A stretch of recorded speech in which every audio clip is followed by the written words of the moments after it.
Another element of colorwork knitting is yarn dominance. So when you have regular knitting, you've got your V's, your knitting V's, and they're all connected because they're all one string. But when you have color work, one V is in one color and the next one will be in a different color. So sometimes they don't sit quite the way you want them to. One sits slightly above the other. So the stitch that sits slightly above is going to be your dominant one.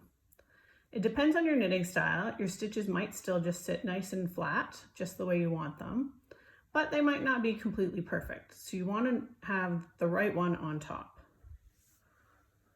So here's my project.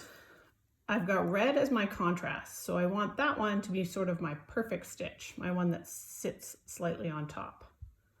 So that one needs to come from below. So as I knit, if you're knitting holding your yarn in two hands, that will always be on your left. Your left hand will always be the one that comes up just right. So you can see that I've got this one, and as I go to knit my pink, it comes up and over top, you can see right here, over top of the red. And then I knit it through. And the red, you can see, comes from below this pink strand. So which one you want to show up perfectly is a little bit a matter of, it will depend on your pattern. It's a sort of a matter of taste.